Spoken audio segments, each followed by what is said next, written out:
Hello, viewers, and welcome back to episode 13 of Kokomimi's AI presidential D&D campaign. We are pleased to see that, by and large, this new video format is a hit. We are endeavoring to make the best storytelling experience that we can. Now, it is back to Barack's turn for the recap. Are we all ready to jump right in?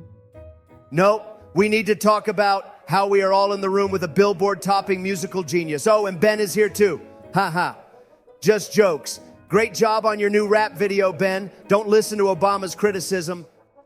I haven't said anything. Why would you assume that I'm going to criticize him? Isn't rap music like your people's thing? Donald, that might be the most racist thing you have said in these videos thus far. What? No, I'm not a racist. I love all people. All lives matter. You should stop while you're ahead, Donald. Anyway, Ben, I didn't finish watching your video yet. Kamala said I had to focus on work. So what are you doing here? I'm going for a bathroom break. Should be good for another hour or so.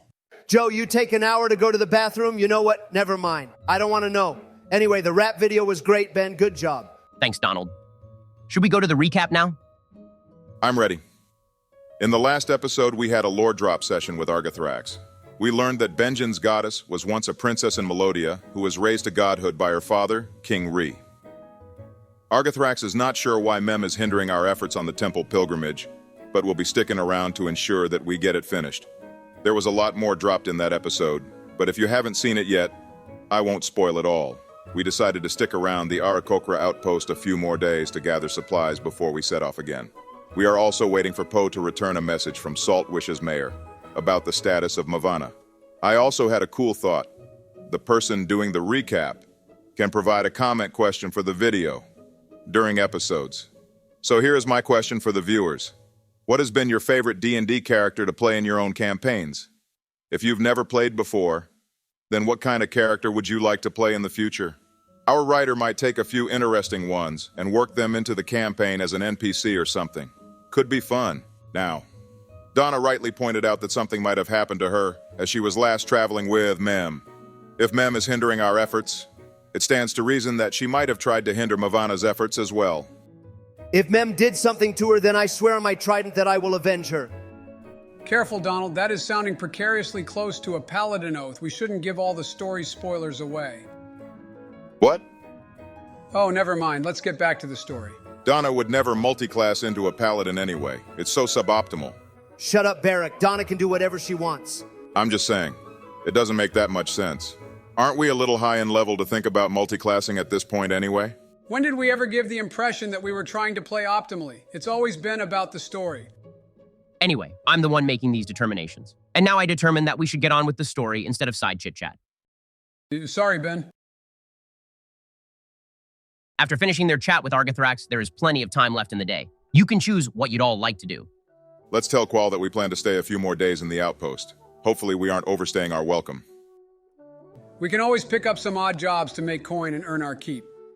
True enough. What do you think, Donna? Fine by me. Let's see if anyone needs the mighty services of Donna. All right. The party leaves their makeshift dwelling to find the outpost fairly empty. It seems that almost all of the Aarakocra have flown off on their hunt, leaving only a few individuals to guard the outpost. Quell flies down from the top of the outpost's main evergreen and lands before the party. Done with your chat so soon? For now, yeah, we were coming to see if your outpost could use our heroic assistance with any jobs or the like. What she is trying to say is that we'd like to stay a few more days to gather our strength, and since we don't want to be freeloaders, we're looking for some jobs to help out the outpost. Yeah, if there's anything you guys need help with, we're the mensch and Lady Ma for the job. Quell's eyes sparkle and he takes Donna's hand. That is excellent of you. Perhaps Lady Donna may stay back to show her fighting prowess. I have a request that perhaps Benjen and Marek might take care of. Well, I am happy to teach you the ways of fighting from the Gold Coast tribe. I cannot leave these two squishy gents. They will die without me. Really? That is a shame. I was looking forward to learning more about your fighting style. Smart man, my fighting prowess is impressive. Quell looks pleased with Donna's compliment. His eyes sparkle as he holds her hand. Does Quell like Donna? Why don't you roll for that? Roll insight. I got a 21. Well, yes, Benjen, you do see a twinkle in Quell's eye that betrays something in his expression when he looks at Donna. Wait, the Birdman wants me? Not that I'm surprised. Everyone wants me. I am irresistible. Donna is inevitable. Ask anyone. They'll tell you. But on the other hand, he is a gross Birdman. I am not a furry. Or a feathery. Or whatever the hell that would be classed as. Gross. Quell looks disheartened at your words. Nice going, Donna. You offended our host. Yeah, good job. Dumbass. Quell clears his throat and looks away, but quickly recovers. Not to worry. You all are welcome to stay as long as you like. In the meantime, I do have a request that you all can offer some assistance with. Now that you all have finished in the nearby temple, my men and I can set to work building up this outpost into a proper town. Yes, Argathrax mentioned that you were interested in doing that. How can we provide assistance? I don't think any of us have, carpentry experience. By the way, Ben, is Argathrax with the party right now? Or is he just relaxing at the outpost? He's with the party. He'll be traveling with the party to help keep you under his protection. The assistance we require is actually with the saplings planted around the village. When the druid first came with me to the outpost, she assisted me in growing this central tree into the magnificent evergreen you see now. We require more trees such as this to build our village atop the trunks and limbs. Oh, that reminds me of the best town design in Pokemon history, Fortree City. Oh, good golly gee, let's build the same thing here. A town full of tree houses. Perfect. Amazing. I love it. Your weeaboo shit aside, a town full of tree houses does sound very cool. We'd love to help, but I'm not sure what we can do. The druid, Mavana, used some sort of magical powder to augment the growth of this tree. Within a few days, it was the behemoth you see here. None of us are druids, though. I have no idea what sort of magic or powder she could have used. Would Argathrax know what powder or magic she used?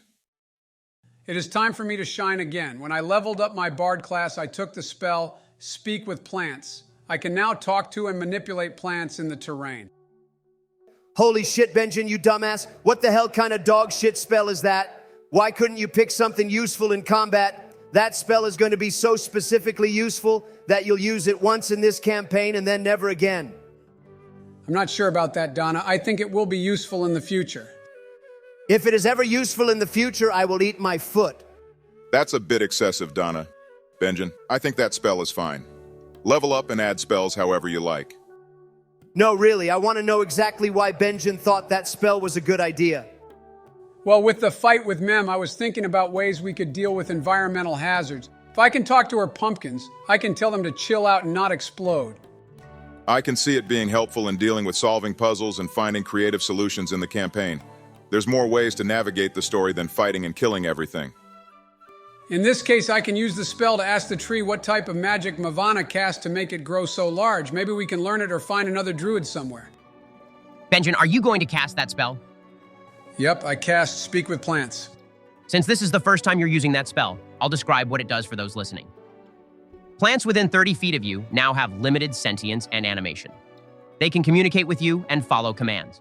You can use this spell to manipulate terrain, turning difficult terrain into ordinary terrain.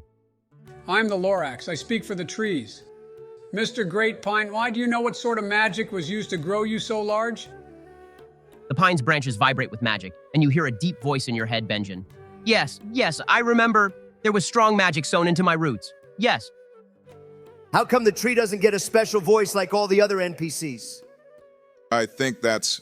Racist. Ben is a racist. See, Barack, it's not me, it's Ben. Donald, calm down and sit down. Let Benjamin finish talking to the tree. What sort of magic was sewn into your roots, Great Tree? How can we learn this magic? The magic was contained in a powder that had absorbed magical energy and experience. The powder had been ground from something else and then sprinkled over the earth. Ah, the nutrients were so delicious. Please, find some more for my neighboring friends. We will all grow big and strong together. Yeah, and I would be glad to do this for you, magnificent tree. I will relay everything that the tree said to the rest of the group. Argathrax taps his chin in thought after Benjamin shares the information. Powder that has absorbed magical energy and experience, is it? I have a slight idea of what we might use. Ask what color the powder was. Oh, beautiful tree. What color was this powder? Do you remember? It shone a brilliant rainbow. It was like all colors of the rainbow condensed into tiny particles. I'll relay that over to Argothrax as well. I wonder if the powder was ground from magical crystals growing in the mountains. If it is of sufficient quality, I could see them being an excellent source of magic. Magic crystals and minerals can grow in a number of places, but the closest location would be caves in the mountains. Interesting. So we could go looking for some of these crystals, grind them to a powder, and then fertilize the saplings. Do we have any leads about where we might find some of these crystals? It sounds easy in theory, but depending on where the crystals are, we might have a difficult time. I know of a cave I could take you to. The journey to the cave will not take long, but we must go into the earth for these crystals, and that may take time, at least a couple days. By that time, Poe might be back with a reply from Saltwish. All right, let's do it. Quell, we accept this request of yours. We'll come back with a powder that can fertilize the saplings and grow them as large as this central tree. Excellent. Ahim, will we be getting any payment for this request? They're letting us stay in the outpost for free. I think that's good enough. No harm in asking. Do you want to try to persuade Quell to give you some payment? Of course I do. Who do you think I am? Roll persuasion. Never mind. Donna got a 1. Critical failure. Quell shakes his head. They cannot spare any gold for the party. Not that they had much of it in the first place. Fine, whatever. Let's just get moving to the cave or whatever. If you are ready to set out, we can go right away. We have our packs and everything. Let's set out. Then the party will set out for a nearby mountain cave, guided by Argothrax. The hike to the mouth of the cave takes a few hours in the rocky terrain. As you come upon the entrance, you note that the cave's mouth is large enough to swallow an entire house. But the walls and rocks inside the cavern narrow down as you travel inside the cave. The cave carves through the middle of a great mountain down deep into the earth. The inside of the cave will be dark. Do you have a light source to carry with you? I have torches in my inventory. Donna, you and Benjen as humans will have limited vision inside of the cave. Marek's background as a half-elf grants him dark vision. He and Argothrax will be able to see inside of the cave. Should we change our marching order for the cave? If Argothrax is leading us, then I think I should bring up the rear. I can see ahead and behind us with Donna and Benjen in the middle. It's a cave, Marek. We are going straight. It is a tunnel. What will be behind us? You never know. There might be twists and tunnels in the cave. Boy, wait, it's going to be dark in there. Holy shit, Benjen. You can hold the torch if it will make you feel better. Yes, please. Thank you. Will you all go ahead and enter the cave? Yes, let's go ahead in. The interior of the cave is cool and damp. You hear the clicking of insects deep inside the cave, but mostly all you hear are the echo of the party's footsteps. Argothrax leads the adventurers forward into the dark. Don't talk too much about that part, Ben. What part? The dark part. Close your eyes and think bright thoughts, Benjen. Bold of you to ask that of Benjen. He has never had a bright moment in his life. That is so true, Donna. It is so difficult to find the light when things have been so dark. I think Donna was trying to make fun of your intelligence. Oh, in that case, then I will have no trouble being bright. All I have to do is the opposite of Donna. Since we're going to be traveling a bit, I wanted to talk with the party more about our plans going forward. Obviously, we need to find out if Mavana is all right, but then what? What are we going to do if she isn't? We can't fight Mem at this level. I said it already. If Mem dared to hurt a hair on Mavana's head, then I swear on my trident I will avenge her. Donna, there is no way we can win in a fight against Mem. Maybe not before, but now we know her weaknesses and how she fights. We can win. That is Cap, and you know it. Anyway, I'm not saying we should forgive and forget. Right, resent and remember. Just that we should get some more strength before we make a move against her. Anyway, we also know that someone is ordering Mem around. Who could that be? One of the commenters suggested that the goddess in Harmonia could be behind it. That is a possibility. I'm just trying to figure out who is the big bad evil guy in this campaign. Dungeon and Dragons campaigns usually have one of those, don't they? How should I know? I'm not some nerd who plays D&D every day. I've seen all the videos of you playing, Donald. You can lie to yourself, but you can't lie to me. You can't count all those alternate realities. They don't count. All right. That's beside the point. Let's put our heads together. We started this journey in order to help right the balance in these lands. When we first landed in Melodia, The magical creatures in the rainforest were wreaking havoc on the local population, and that got us turned to completing this musical pilgrimage thing, which seems to somehow be fixing things. The tempestuous weather has calmed down at least, and the ritual music helped to break the spell of Serene over the population of Saltwish, but I don't know why it's helping. We're kind of blindly moving forward. There might be a big bad evil guy behind things, but somehow I think the problems in this land and campaign are bigger than one source. So many moving parts are in course, I think we can't write it all off as coming from one source. That's shockingly insightful, and I agree. But we will need to know who or what we're dealing with so that we aren't traveling and taking quests with no end goal in sight. I did not sign up for that. For now, the goal is to finish the temple pilgrimage. Then what? After I finish the 3 temples in Melodia, then the road to the central temple will become clear. That's what Mem said back in episode 3, I think. How the hell did you remember that from so far back? I am a cleric of the goddess of harmony. It is my responsibility to remember the task I've been given. Maybe we'll learn more in the central temple, wherever that is. Another viewer brought up a question that we forgot to ask Argathrax. Has anyone finished the temple pilgrimage? Or are we the first ever? Argathrax shakes his head. There have been others, but it has been a long, long time. Arya was almost forgotten, and what a tragedy that would have been. Where does a god go when they no longer have anyone who remembers them? Is that an actual question, or is he offering a few philosophical thoughts? You could roll. See what you know about the topic? Try religion. I got a 10. Marek. All you know about the fate of forgotten gods is that they can dwindle down to almost nothing.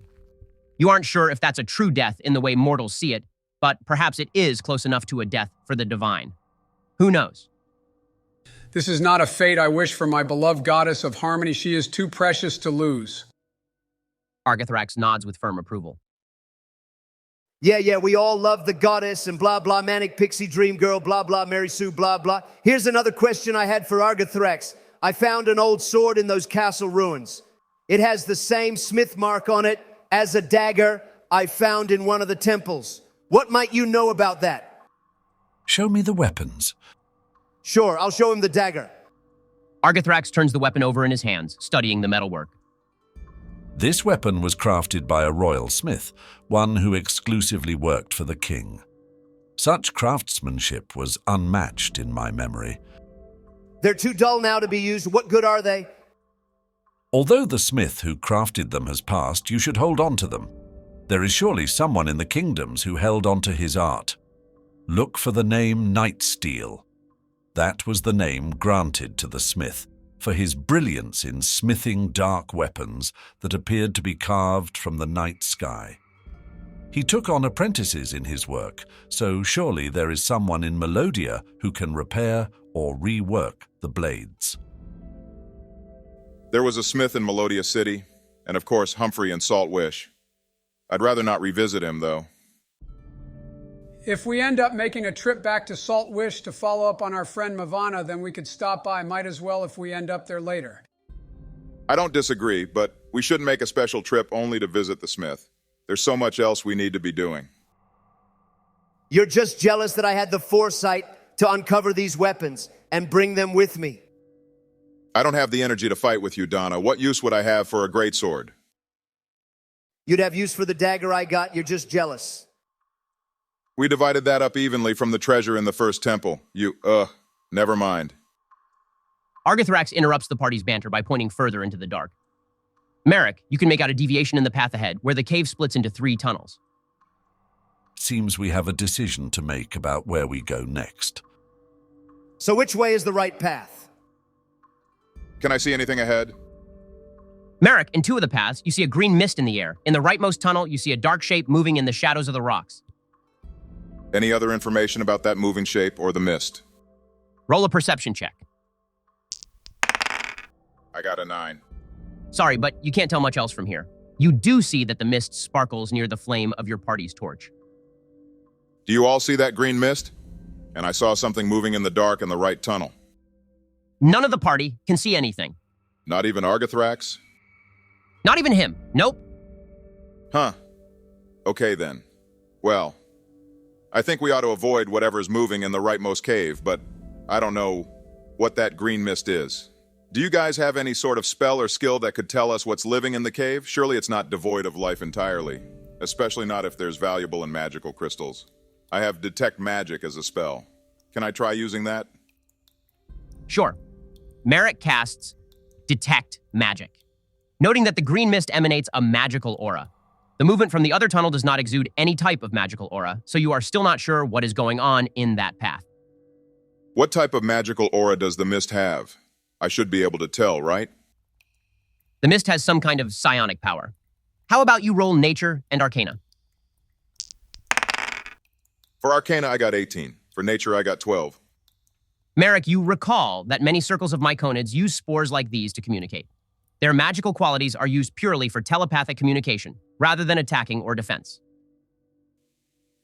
I'll relay this discovery to the party. Looks like those other two tunnels are home to some myconids, or lead to a cavern that myconids have adopted as home.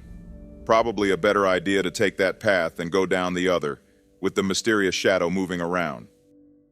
You're just a wuss who doesn't want to fight. Don't be such a coward, Merrick. I'd rather visit the myconids too. They're such fun guys. Ha ha. Good one. Now I will roll, and you will take 1d6 psychic damage from my joke and fall prone. No, we do not.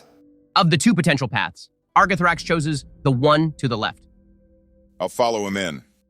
Yeah, we'll all go that way. Come on, Benjamin. Don't get left behind or you'll be alone in the dark. Don't even joke about that, Donna. Now you roll 1d6 psychic damage and fall prone. All right. As the party enters the mist of green spores, I will need all of you to make an intelligence saving throw. Oh, damn it. Sorry, guys. Okay. I rolled an 8. Merrick, I'll let you roll with advantage, since you identified the source of the spores and such. Okay, then that's a 17. Much better. I rolled an 8. Damn it. I rolled a 6. Well, Benjamin and Donna, you both feel the walls of the cave swirl as you enter the mist of spores. It is as if the floor has turned to rippling water, and you are left wobbling across the stone. Shit, Your Honor. It wasn't me. I was drugged against my will. It was all Benjamin's fault. He's the one who loves the magic mushrooms. It's all him and those leftists. I bet he even liked getting killed by men because he just loves mushrooms and drugs. Calm down, Donna. Something funny is going on. You don't say. As the party continues on, Benjamin and Donna, you both begin to see funny creatures popping out of the rocks beneath your feet. Fuzzy little monsters, strange, creepy crawlies, colorful bugs, and odd little plants. So they're so cute. Can I pick some up to take with me? Sure, Benjamin, you can pick one up to take with you. I will pick up one of the fuzzy ones. I will give him a name as well. I will call him Jub Jub. I wonder if that is the reference I am thinking of. And if it is, if anyone in the comments will also get it. Anyway, Benjamin, as you pick up the fuzzy creature, it is very still and quiet in your hand.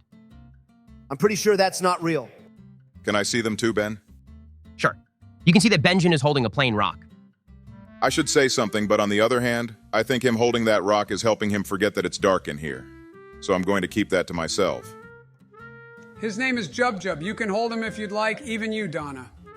Sure, I'll hold him. I take the rock and throw it against the wall of the cave with all my strength, smashing it to 1,000,000 pieces. Okay, firstly, give me a strength roll, Donna. 13. No, Jub Jub. All right. Despite also believing the rock to be a strange little creature, Donna takes it in her hand and smashes it against the wall of the cavern into 1,000,000 pieces. Over the cries of Benjen, Donna realizes that the furry creature was actually a rock once it breaks against the stone. After this odd show of cruelty, there is a shambling sound deeper in the cave. Don't tell me that's a shambling mound. Don't you say that. In the darkness, the form of a single myconid shuffles forward, staring at the party. In each of your heads, you hear a soft voice. Visitors. Hello, visitors. Hello, Mr. or Mrs. Myconid. I thought you leftists were all about gender. You can't assume it's gender. Argathrax steps forward to greet the myconid. Pardon for intruding on your cave. We are in search of magic crystals growing in the cave. The myconid tilts its head, its mushroom hat flopping around. myconids speak telepathically. Now, can I show him the saplings we plan to grow? Sure, I'll allow that. The myconid sees images of the outpost flit past, perking up in the understanding that the party seeks magic crystals to grow the saplings in the outpost. New neighbors. It trades thoughts with you, and you all see the image of the myconid, alone in the cave, searching for organic matter to grow its circle. The cave is devoid of life or death, filled only with barren rock and dust. It has been living alone for a very long time. The prospect of new neighbors is exciting. Oh, that's so sweet. I bet Quell and the others will be happy to have a friend as well. Can I ask him about the weird shadow thing in the cave that I saw? Also, how did his spores make Benjen and Donna go loopy? Marek, the myconid combs through some of your thoughts and then shakes his head. Alone, all alone here. There is nothing else in the cave network as far as it knows. And as for the spores, unfortunately, the weak minds of Benjen and Donna were susceptible to the spores, but they should be able to adjust with time. Excuse me, weak mind? It's all right, Donna. We'll adjust to it, like Mr. McConard said. I don't want to hear anything from you, Benjen. You know, Donna, I don't know what's up with you, but you're extra mean today. You smashed Jub Jub. You're shouting at me. You're so mean. Go cry about it, Benjen. Donna, you need to stop. We are a team. You are intentionally being combative this session. I am not. Okay, I'm sorry. Fine, I'm sorry. Let it all out, Donna. I'm worried about Mavana. If something happened to her, then it's all our fault. I'm so mad that I have to feel this way for a stupid NPC. It's okay, Donna. I'll give you a hug. It's okay to have feelings. You stop that. Argathrax looks moved at the show of affection between close friends. We are not friends. Keep telling yourself that, Donna. Anyway, can the myconid help us locate the crystals to use in the outpost? The myconid turns and shambles away, stopping a few steps to turn back and gesture for the party to follow. What if this is a trap? We have Argathrax with us. Right. He's like the nuke button in the White House. Man, I miss that thing. Shh, we're not supposed to mention that. Oh, fine. He's like the alleged nuke button in the alleged White House, allegedly. Sure. Anyway, I'll follow the myconid deeper into the cave. Like I said, if anything bad happens, Argathrax is with us. Besides, we're not weaklings either. Right. The party follows the myconid, who shambles forward in the dark. Several hours pass as you walk, and you feel yourselves growing fatigued. You cannot see time pass in the cave, but you have been walking long enough that is likely close to night. Hey, these two are growing tired. I think we should stop for the night and make camp, or else they might collapse. And then I would have to carry them through the cave. I could do it, but I think it would harm their delicate masculinity. That is not the least bit true. You need to sleep as well. We can make camp for the night. Do dragons need to sleep? What? I ask because if Argathrax doesn't have to sleep, he could keep watch for us through the night. If he wants, of course. It would probably be rude to make him do that all night. I don't know. Dragons sleep for many years and wake up for periods of activity before going back into hibernation. I had been resting for centuries before you three came to Melodia. My lovely thunderstorms always lull me to sleep. I've been awake and active for several years now. I just had a thought. Argathrax, do you know how long Melodia was host to those nightly thunderstorms? An interesting question. I can't completely pinpoint when they began. I was deep in hibernation when they started becoming a nightly occurrence. They served as such sweet lullabies. I have a crazy conspiracy. What if those thunderstorms were intended to keep Argathrax asleep? Like, he's obviously a strong protector on the island. Whoever or whatever force is messing with the magic of this land would want to keep him out of the way. Maybe I'm just being too conspiratorial. I don't know. Shit, that's an interesting thought. Yeah, I'll file it away for further thought later. Anyway, should we camp and continue on? Sounds good to me, buddy. Sure, fine. So is Argathrax going to keep watch? What about the myconid guy? I do not mind keeping watch. This myconid must have plenty of stories to share. We will keep each other company. The party makes camp, and the night passes uneventfully. After packing up the camp for the night, the party can continue their trek through the cave. Their myconid friend continues guiding them through the dark, lumbering on in silence. Although it does not speak traditionally or chat much telepathically, you can feel the content hum resonating from its mind. It is truly pleased to be with friends. What a sweet guy. I like him. Hey, does he have a name? The myconid hears Benjen's question and thinks, No name, no name. Its thoughts pour out to you. It has never known another myconid in the cave. Only itself. It has no circle, no family, no friends. Don't feel sad, buddy. We can give you a name of your own. And now that you know the Aarakocra outpost is nearby, you have even more friends. Let's see, a good name for him. How about Jub Jub II? Since Donna killed the first Jub Jub, the name must live on. Long live Jub Jub II. At being bestowed a name, the myconid hops and lets out a series of pleasant clicks. It seems he loves the name. He continues on into the cave with newfound vigor and a pep in his step. As you go further into the cave, you note the glitter of something in the distance. Through the dark, you see shining lights ahead, twinkling and shining. Another of those stupid will-o-wisps, I'll end them all. Your myconid guide, Jub Jub. The second, Jub Jub II. Right. Your myconid guide, Jub Jub II, rushes forward, gesturing to the lights. Crystals ahead, crystals. It appears we've made it. Surprisingly peaceful of a trek, I don't trust that it will be so easy to get the crystals. Perhaps. As the party approaches the crystals, the cave widens into a large cavern. Bunches of crystals grow out from the floor, walls, and ceiling, glittering with rainbow magic. As you all enter the cavern, Merrick, you note the form of something moving out of the shadows. The shapes clear up into the form of piles of bones, rattling and shifting through the dark. One of the figures steps out of the darkness, and you see a fully formed skeleton.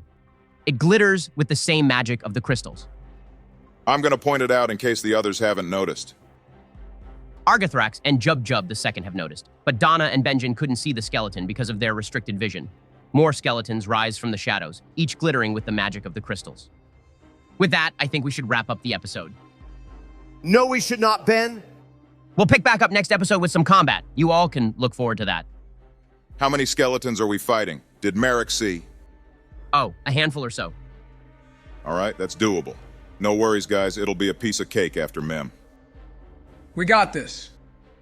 Thank you all so much for watching. If you made it this far in the video, leave a comment with your favorite type of familiar or pet for Dungeons & Dragons. That way, we'll know you're a real one. If you haven't already, like the video and subscribe to the channel, since it really helps us out. We'll see you again soon.